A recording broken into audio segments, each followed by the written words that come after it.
Hello students. आज की class में हम 2.1 एक्सरसाइज के ये क्वेश्चंस सॉल्व करेंगे।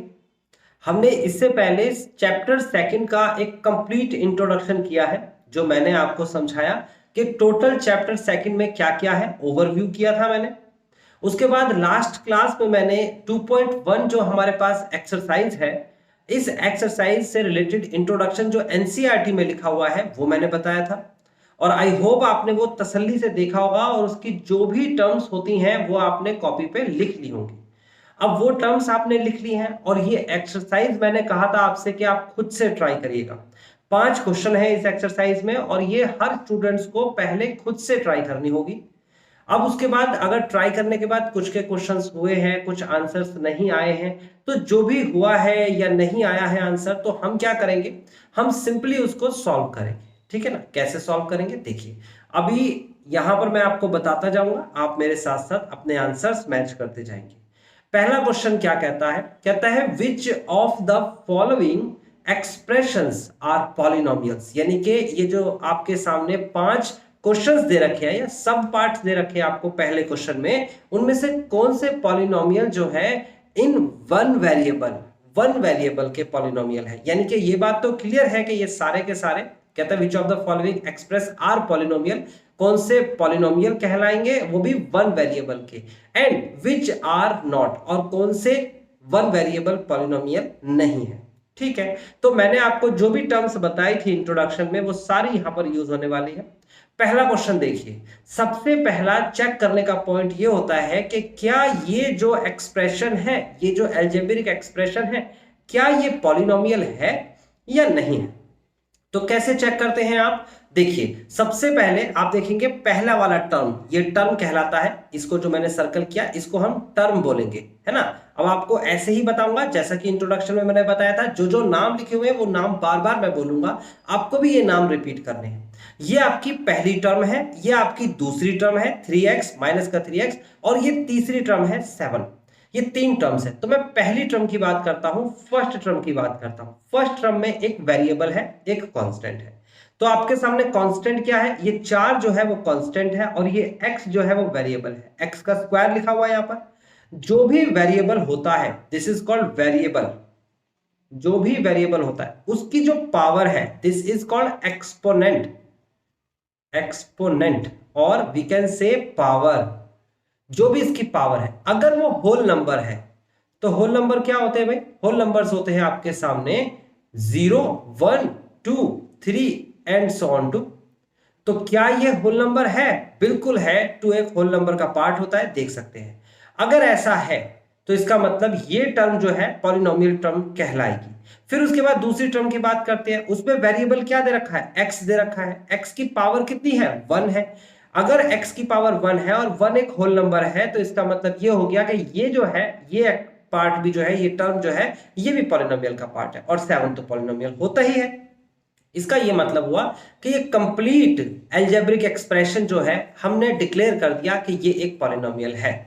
तो मैंने बताया आपको कैसे डिक्लेयर किया, हमने पहले इसे चेक किया, x की पावर 2 थी, यहां चेक किया x की पावर 1 थी, यहां x है ही नहीं तो पावर 0 कहलाएगी x की। तो इसका मतलब ये कंप्लीट क्या है, ये कंप्लीट पॉलिनोमियल है। पॉलिनोमियल तो है, तो क्या ये वन वेरिएबल का पॉलिनोमियल है, तो चेक करते हैं। देखो यहां पर भी x लिखा है, यहां पर भी x लिखा है, यहां पर 7 लिखा है, यानी कि कंप्लीट वन वेरिएबल का एक्सप्रेशन है। यानी कि आप लिखेंगे सॉल्यूशन में, लिखेंगे आप सॉल्यूशन फर्स्ट का फर्स्ट पार्ट, आप लिखेंगे 4x स्क्वायर माइनस का 3x प्लस का 7 is a one variable polynomial.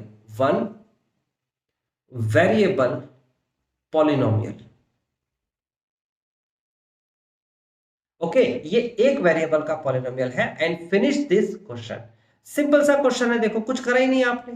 चलो दूसरे की बात कर लेते हैं, सेकंड वाले की बात कर लेते हैं। सेकंड वाले में देखिए वेरिएबल कौन है, यहां पर वेरिएबल है y, यहां पर भी लिखना पड़ेगा one variable polynomial of variable x। एक वेरिएबल का पॉलिनोमियल है जिसका वेरिएबल कौन है, x एक वेरिएबल है। यहां पर सेकंड वाले में वेरिएबल कौन है, y एक वेरिएबल है। तो और इसके ऊपर पावर कितनी है, 2 दे रखी है पावर। पावर 2 होने का मतलब हो गया कि जो एक्सपोनेंट है, यानी कि ये जो पावर है एक्सपोनेंट, ये एक होल नंबर है। आपको पहले भी बताया, होल नंबर जिसमें डेसिमल्स अलाउड नहीं होते, नेगेटिव नहीं होते, ठीक है ना। याद रखना फ्रैक्शन नहीं होते, क्या क्या नहीं होते, डेसिमल्स नहीं होते, नेगेटिव नहीं होते, फ्रैक्शन नहीं होते, उन्हें कहते हैं पॉलिनोमियल्स, उन्हें कहते हैं होल नंबर्स। और अगर पावर में यानी एक्सपोनेंट में अगर होल नंबर आता है तो इसका मतलब क्या कहलाएगा होल नंबर आने के बाद, कि ये पॉलिनोमियल है। फिलहाल ये टर्म तो पॉलिनोमियल की है और ये तो आपको कांस्टेंट दे रखा है, ये तो पॉलिनोमियल का हिस्सा होगा, तो ये तो डिक्लेयर हो गया कि ये पॉलिनोमियल है। अब पॉलिनोमियल है तो आप बताइए क्या वन वेरिएबल का पॉलिनोमियल है, तो आप कहेंगे सर वेरिएबल मतलब एक्स वाई जेड लाइक, तो यहां पर सिर्फ y दे रखा है, ओनली y पूरे क्वेश्चन में, तो यानी कि ये वन वेरिएबल का पॉलिनोमियल है। तो इस क्वेश्चन के लिए क्या लिखेंगे, यहां पर सेकंड नंबर डाल देना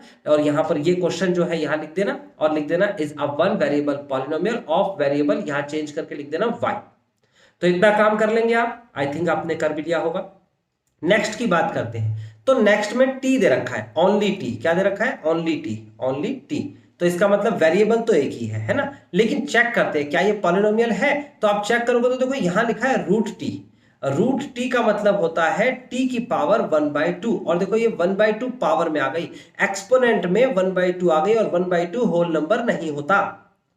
यानी कि किसी भी वेरिएबल की अगर पावर माइनस में हो, डेसिमल्स में हो या फ्रैक्शन में हो तो उसे हम कहेंगे वो पॉलिनोमियल ही नहीं है। तो सेकंड वाले का, थर्ड वाले का आंसर मैं यहां लिख रहा हूं, आप भी मेरे साथ कॉपी पे लिख सकते हैं, लिखेंगे 3√t प्लस का t√2 is not a polynomial, polynomial, ये पॉलिनोमियल ही नहीं है, because the exponent of t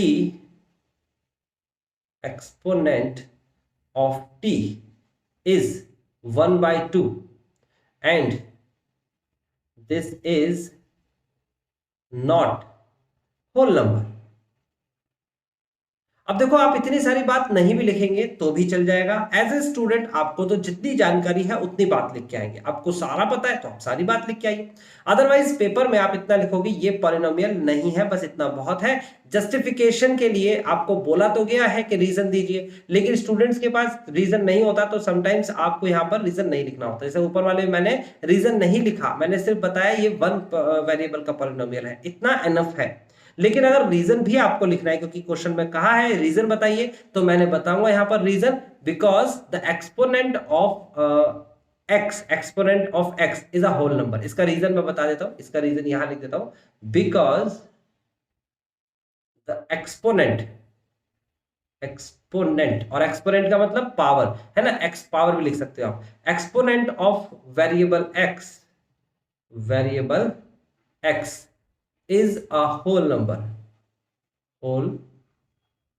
number. ये आपने रीजन लिख दिया इस वाले क्वेश्चन का। नीचे वाले का लिख दिया कि एक्सपोनेंट ऑफ टी जो है, जो वेरिएबल टी है उसका जो एक्सपोनेंट है वो 1/2 है, और 1/2 is not a whole number, so this is called not polynomial. तो आपको रीजन समझ में आ गया, ये रीजंस के साथ लिखना है। चलो अगले वाले क्वेश्चन की बात करते हैं, तो बताइए जरा अगला वाला जो क्वेश्चन है क्या वो वन वेरिएबल है। देखो वेरिएबल तो एक ही है, देखो टी लिखा हुआ है, लेकिन वन वेरिएबल में भी आपको ये चेक करना पड़ेगा क्या ये पॉलिनोमियल है। अगर पॉलिनोमियल है तो आगे बढ़ेंगे ना, इसने कहा है यहां पर साफ साफ पॉलिनोमियल इन वन वेरिएबल, तो पॉलिनोमियल पे ही हमें डाउट हो रहा है। तो देखो हम चौथे क्वेश्चन का क्या जवाब देंगे, हम लिखेंगे y+2/y। अगर इसकी बात कर ले तो यहां पर क्या हो जाएगा y+2, और ये y को ऊपर लेके चले जाएंगे तो हो जाएगा y की पावर -1। देखो नीचे 1 प्लस का था, ऊपर जाके -1। अब देखो पावर में जो है यहां पर -1 है, यहां पर पावर में 1 है, ये तो होल नंबर है लेकिन ये होल नंबर नहीं है। तो जो होल नंबर नहीं है, एक भी होल नंबर नहीं होगा पूरी इक्वेशन में, तो इसका मतलब क्या हो गया पूरे पॉलिनोमियल में, तो वो पॉलिनोमियल कहलाएगी नहीं, ये एल्जेब्रिक एक्सप्रेशन है। पूरे एल्जेब्रिक एक्सप्रेशन में एक भी अगर एक्सपोनेंट होल नंबर नहीं है तो इसका मतलब ये पूरा का पूरा जो है ये पॉलिनोमियल नहीं है। लिखेंगे सो y+2/y is not a polynomial. और जो पॉलिनोमियल ही नहीं है तो हम डिसाइड ही नहीं कर सकते वन वेरिएबल या टू वेरिएबल, है ना। Not a polynomial because the exponent of y is -1 and this is not a whole number, ये एक होल नंबर नहीं है। ठीक है, तो आपको ये बात समझ में आ जाती है। अब जल्दी से पांचवें क्वेश्चन का रीजन लिख के देखते हैं हम, क्योंकि देखो है या नहीं है ये तो आपको इसमें आंसर्स दे लिखे होते हैं पीछे एनसीईआरटी में, वो भी देख सकते हैं, लेकिन आप उसका रीजन तो दीजिए ना कि क्यों नहीं है या क्यों है, इसी पे तो नंबर मिलेंगे आपको। देखो अगले में क्या दे रखा है आपको, फिफ्थ वाले की बात कर लेते हैं। यहां पर आपको दे रखा है फिफ्थ क्वेश्चन के अंदर, फर्स्ट का फिफ्थ पार्ट, x की पावर 10 प्लस y की पावर 3 प्लस t की पावर 50। तो जरा चेक करते हैं, देखो x एक वेरिएबल है, y एक वेरिएबल है and t also a variable. लिखेंगे it is a polynomial of three variable. तो यहां पर x भी एक वेरिएबल होगा, y भी एक वेरिएबल होगा एंड t भी एक वेरिएबल होगा। आप लिख सकते हैं that is x, y and t। Finish. ये तीन वेरिएबल का पॉलिनोमियल है। पूछ क्या रहा था, क्या ये वन वेरिएबल का है, तो लिखेंगे no it is not one variable, so not a one variable polynomial. मतलब ये पॉलिनोमियल तो है लेकिन तीन वेरिएबल का है। और इससे पहले वाले की बात करें, ये वन वेरिएबल का पॉलिनोमियल है, यस। ये वन वेरिएबल का पॉलिनोमियल है, यस। ये वन वेरिएबल का पॉलिनोमियल है, नो। ये वन वेरिएबल का पॉलिनोमियल है, नो। ये वन वेरिएबल का पॉलिनोमियल है, नो। तो बात समझ में आ गई आपको? ठीक है, रीजन के साथ मैंने आपको बता दिया है। पहला क्वेश्चन हमारा हो चुका है। हम दूसरे क्वेश्चन की तरफ चल रहे हैं। जल्दी से आप देखें कि दूसरे क्वेश्चन में क्या लिखा हुआ है, खुद से ट्राई करें वीडियो को पॉज करके, और अगर नहीं हो रहा है तो मेरे से पूछें, तब मैं आपको बता सकता हूं। ठीक है ना? तो पूछने के लिए आपको सिर्फ वीडियो को प्ले करना है और मैं सेकंड क्वेश्चन करा रहा हूं। अब कहता है right the coefficients of x square. क्या निकालना है आपको? कोफिशिएंट ऑफ एक्स स्क्वायर निकालना है in each of the following. तो आपको यहां पर नीचे दे रखे हैं कुछ क्वेश्चंस, इसमें कोफिशिएंट्स निकालना है सिर्फ एक्स स्क्वायर का। तो सेकंड का अगर मैं फर्स्ट पार्ट देखता हूं तो लिखा हुआ है 2 प्लस का एक्स स्क्वायर प्लस का एक्स। तो यहां पर सीधा सीधा आंसर में लिख दीजिए और लिखिए, क्या लिखिएगा? Coefficient of x square is equal to, देखो एक्स स्क्वायर के साथ में कौन सी संख्या है जो मल्टीप्लाई कर रही है, तो आप गौर से देखेंगे तो प्लस का 1 मल्टीप्लाई कर रहा है, तो आप यहां पर लिखेंगे 1, क्योंकि प्लस लिखने की जरूरत नहीं होती। उसके बाद सेकंड पार्ट के पास चलते हैं। सेकंड पार्ट ये है आपके सामने, क्या दे रखा है? 2 माइनस का एक्स स्क्वायर प्लस का एक्स क्यूब। आप लिखेंगे इसके आंसर में और लिखेंगे coefficient of x square is equal to, तो देखेंगे गौर से एक्स स्क्वायर के साथ में कौन सी संख्या मल्टीप्लाई में है, तो मल्टीप्लाई में है माइनस का 1। याद रखिएगा माइनस का 1, जहां कुछ नहीं दिख रहा वहां 1 होता है, तो माइनस का 1, तो यहां पर माइनस का 1 हो जाएगा coefficient of x square. Plus का 1 लिख के नहीं दिखाते, बस इसीलिए नहीं लिखा, अदरवाइज लिख दोगे तो गलत नहीं होगा। ठीक है ना? लेकिन जनरली हम जैसे एक लिख दिया तो इसका मतलब ये प्लस का एक, माइनस को आइडेंटिफाई करेंगे कि हाँ आप स्पेसिफिक माइनस के हो, तो इसीलिए नहीं लिखते। अगले क्वेश्चन पे चलते हैं, क्वेश्चन नंबर थर्ड की बात कर लेते हैं। क्वेश्चन नंबर थर्ड में कहता है पाई अपॉन में 2 एक्स स्क्वायर प्लस का एक्स। अब आपको क्या करना है? अब आपको कुछ नहीं करना, कॉफिशिएंट ऑफ एक्स स्क्वायर देखिए क्या लिखा हुआ दिख रहा है आपको, बस इसको लिख देना है। आप लिखेंगे आंसर और लिखेंगे coefficient of x square is equal to pi by 2। सीधा सीधा आंसर है coefficient of x square pi by 2। अब बात करते हैं हम फोर्थ क्वेश्चन की। तो फोर्थ क्वेश्चन में क्या कहा गया है, देखिए यहां पर रूट 2x माइनस का 1 दे रखा है, रूट 2x माइनस का 1। तो इसका मतलब यहां तो एक्स स्क्वायर ही नहीं है, और जो चीज है ही नहीं उसको लिखा जा सकता है कैसे? ऐसे लिख सकते हैं 0x स्क्वायर। जो चीज नहीं है उसके साथ 0 की मल्टीप्लाई कर दो तो संख्या लिखी जा सकती है।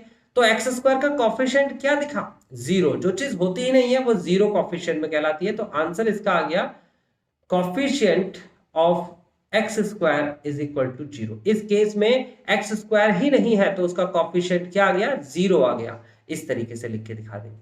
तो सेकंड क्वेश्चन भी हमारा कंप्लीट हो गया है। अब थर्ड क्वेश्चन की तरफ मूव करते हैं। थर्ड क्वेश्चन देखिए क्या कहता है आपसे। ये पहले मैं रब कर देता हूं इसे, है ना? आप भी इतने अपने आप को प्रिपेयर कर लिया करें। कि आपको थर्ड क्वेश्चन खुद से ट्राई करना है। क्या कहा गया है क्वेश्चन नंबर थर्ड में? थर्ड क्वेश्चन में कहता है गिव वन एग्जाम्पल, एक एग्जाम्पल दीजिए। कहता है each of the binomial, binomial जिसमें दो टर्म्स होती है, ढूंढो बाइनोमियल क्या होगी। देखो ये तीसरा वाला क्वेश्चन बाइनोमियल है, एक टर्म दो टर्म। ये चौथा वाला क्वेश्चन बाइनोमियल है, एक टर्म दो टर्म। ये बाइनोमियल नहीं है, ये बाइनोमियल नहीं है, ये बाइनोमियल नहीं है, ये बाइनोमियल नहीं है, ये बाइनोमियल है। देखो दो टर्म्स, ये बाइनोमियल है दो टर्म्स, ये बाइनोमियल है दो टर्म्स। तो जहां भी दो टर्म्स होंगी वो बाइनोमियल होगा। ऐसा एग्जांपल आपको देना है जो बाइनोमियल हो ऑफ डिग्री 35, और डिग्री मतलब the highest power of any variable. जैसे इसकी डिग्री जो है वो 2 है, इस क्वेश्चन में डिग्री जो है वो 3 है। इस क्वेश्चन में डिग्री ढूंढेंगे तो कितना आ जाएगा, टी की पावर 1 है। इस क्वेश्चन में डिग्री क्या है, 1 है। इस क्वेश्चन में डिग्री नहीं कहलाएगी क्योंकि एक ही वेरिएबल होना चाहिए अगर डिग्री ढूंढ रहे हैं तो। इस क्वेश्चन में डिग्री क्या है, 2 है। तो हाईएस्ट पावर इसमें कितनी है, 3 है। तो जो भी हाईएस्ट पावर होगी वो डिग्री होती है, तो डिग्री 35 होनी चाहिए। कहता है अपनी तरफ से एक एग्जाम्पल लिखिए। आपको क्वेश्चन नंबर थर्ड में कहा है कि उसमें वो बाइनोमियल होनी चाहिए। पहली शर्त क्या है, binomial end of degree 35, binomial of degree 35। So example क्या होगा, ऐसा बाइनोमियल जिसकी डिग्री 35 है। तो आप लिख लो x की पावर 35 एंड प्लस का अब 1 लिख लो, कुछ भी लिख सकते हो। ये बाइनोमियल है, बाइनोमियल मतलब दो टर्म्स है, और इसकी पावर कितनी दे रखी है, हाईएस्ट पावर ऑफ x 35, और यही कह रहा था डिग्री 35 होने चाहिए और बाइनोमियल। ये मैंने अपनी मर्जी से लिखा है, आप कुछ भी लिख सकते हो, कुछ भी आंसर आएगा। उसके बाद आपसे कहता है end of monomial of degree 100, ऐसा मोनोमियल लिखना है। आप लिखो मोनोमियल ऑफ डिग्री 100। तो 100 डिग्री की मोनोमियल क्या होगा, तो इसका एग्जाम्पल लिखना है आपको, अपनी मर्जी से कुछ भी लिख लीजिए। लिख लीजिए 2x की power 100, this is final answer. कितना सिंपल सा क्वेश्चन हो गया, बस बात को समझ में आना चाहिए। और स्टूडेंट्स, इसीलिए मैंने इस चैप्टर का इंट्रोडक्शन बहुत ही डिटेल में दिया था, क्योंकि क्वेश्चन में कुछ भी नहीं समझाना। अगर आपने अभी भी इंट्रोडक्शन नहीं देखा है तो मैं आपसे रिक्वेस्ट करूंगा कि आप डिस्क्रिप्शन पे जाके कंप्लीट जो हमारी प्लेलिस्ट है उसे देखें।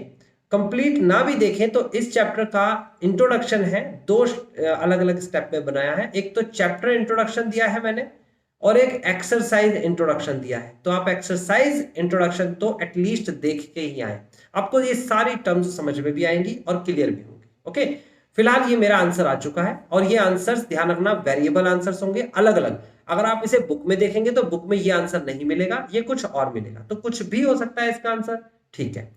जल्दी से चौथा क्वेश्चन करने की कोशिश करें। आप खुद से वीडियो को पॉज करें और ट्राई करें कि चौथा क्वेश्चन आप खुद कर पाए। जब आप चौथा क्वेश्चन कर लेंगे तो फिर अपना आंसर मैच करें मेरे से कि क्या आपका आंसर मेरा आंसर मैच करता है।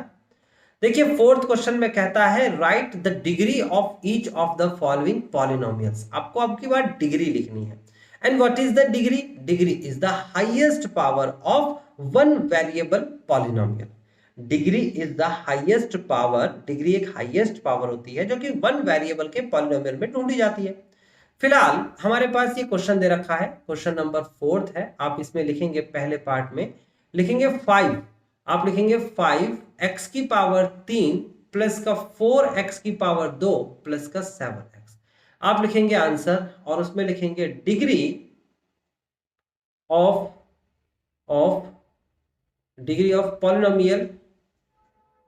Polynomial is equal to 3। इस पॉलिनोमियल की डिग्री कितनी है, 3 है। कैसे पता चला डिग्री, बहुत सिंपल है। यहां x की पावर 3 है, यहां x की पावर 2 है, यहां x की पावर कुछ नहीं दिख रही तो 1 होगी। इसका मतलब सबसे बड़ी पावर वाला जो है वो 3 दे रखा है, तो डिग्री भी इसकी 3 हो गई। दूसरे क्वेश्चन में डिग्री कितनी होगी, 2 होगी। तीसरे क्वेश्चन में डिग्री कितनी होगी, 1 होगी, क्योंकि t की पावर 1 है। वेरिएबल को देखते हैं। और चौथे क्वेश्चन में डिग्री कितनी होगी, 0 होगी, क्योंकि x नहीं है तो x की पावर 0 लिख दीजिए। 3 इंटू एक्स की पावर 0, एक्स की पावर 0 1 होता है, तो फाइनल तो 3 ही आने वाला है। तो यहाँ पर डिग्री कितनी होगी, 0। तो आप जल्दी से कॉपी पे इसी को ऐसे ही लिखते जाइए। यहाँ पहले क्वेश्चन लिखिए, नीचे लिखिए degree of polynomial is 2, degree of polynomial is 1, degree of polynomial is 0। तो इस क्वेश्चन को आप खुद से ट्राई करें। 5th क्वेश्चन के पास चलते हैं और फिनिश कर देते हैं आज की एक्सरसाइज, और आज का वीडियो लेक्चर हमारा फिनिश हो जाएगा। फिर अगली क्लास में हम अगला वीडियो लेक्चर देखेंगे अगली एक्सरसाइज से रिलेटेड। ओके, तो फिलहाल हमारे पास 5th क्वेश्चन क्या कहता है, देखिए कहता है classify the following as a linear, quadratic and cubic. तो लीनियर क्या होता है, जिसकी डिग्री 1 होती है। डिग्री 1 मतलब highest power of any variable 1। अगर highest power of any variable 2 होगा तो क्वाड्रेटिक होगा, और highest power of any variable is 3 होगा तो क्यूबिक। और याद रखना ये 1 वेरिएबल पे ही लागू होगा, अगर 1 वेरिएबल नहीं है तो नियम ही नहीं बन सकता। तो जो भी आपको लीनियर, क्वाड्रेटिक या क्यूबिक पूछेगा, जिसमें भी डिग्री इन्वॉल्व हो रही है, वो कंडीशन याद रखिएगा हमेशा 1 वेरिएबल की होगी। तो यहां पर भी ये 1 वेरिएबल है। पहले क्वेश्चन पे चलते हैं। 5th का फर्स्ट पार्ट जब हम देखते हैं तो हमें क्या मिलता है, हमें क्वेश्चन बहुत सिंपल मिलता है, और ये है आपके पास एक्स स्क्वायर, ये है आपके पास एक्स स्क्वायर प्लस का एक्स, और आपको पता है डिग्री लिखेंगे आंसर में, डिग्री ऑफ पॉलिनोमियल या अबव पॉलिनोमियल भी लिख सकते हो, is 2। Degree of polynomial is 2, so it is quadratic polynomial. Quadratic polynomial. तो आपको समझ में आया किस तरीके से स्टेटमेंट लिखनी है। अगले वाले की बात कर लेते हैं। क्या दे रखा है, सबसे बड़ी पावर 3, तो लिखेंगे इसमें यहां पर चेंज करेंगे, degree of polynomial is 3, so it is cubic polynomial. यहां क्वाड्रेटिक की जगह क्या आ जाएगा, क्यूबिक। अगले वाले में देखेंगे तो क्या दे रखा है आपको, हाईएस्ट पावर ऑफ y, ये दे रखा है आपको 2, तो लिखेंगे degree of variable y is equal to 2, so that's why यहां पर it is quadratic polynomial. It is linear polynomial, degree 1 है। इट इज लीनियर क्योंकि डिग्री 1 है। इट इज क्वाड्रेटिक क्योंकि डिग्री 2 है। इट इज क्यूबिक क्योंकि डिग्री 3 है। तो आपको मैंने बता दिया है। आपको नहीं समझ में आया है तो एक बार वीडियो को फिर से बैक करिए थोड़ा सा और देखिए कि क्या क्या मैंने बताया है। ओके, लेकिन आज की क्लास यहीं फिनिश करते हैं हम। आज की क्लास में आपने क्वेश्चंस अपने मैच किए होंगे, और एक आध दो क्वेश्चंस में आपको डाउट आया होगा अगर मेरे आप कंप्लीट लेक्चर्स देख रहे हैं। अगर आपने ये स्टार्ट ही इस वीडियो से करा है तो मैंने आपको ये हमेशा कहा है कि आप जब तक इंट्रोडक्शन नहीं देख लेते, कॉन्सेप्ट नहीं समझ जाते, तो क्वेश्चंस को डायरेक्टली वहां से समझना आपके लिए कोई फायदेमंद सौदा नहीं होगा। आप एग्जाम में जब भी कॉन्फिडेंट होंगे, आप कोई भी बुक का कोई भी क्वेश्चन जब भी कर पाएंगे जब आपने उसे प्रॉपर किया है। तो इसी के साथ आज का लेक्चर हम फिनिश करते हैं। मिलते हैं नेक्स्ट वीडियो लेक्चर में नेक्स्ट टॉपिक के साथ, जो है जीरोज ऑफ द पॉलिनोमियल। बहुत ही इंटरेस्टिंग है, अच्छा है, आपको समझ में भी आएगा और क्लियरली आपको अंडरस्टैंडेबल भी होगा। बस आपका एक ही काम है, आप कॉपी पेन लेकर बैठें और इस लेक्चर को तभी दें।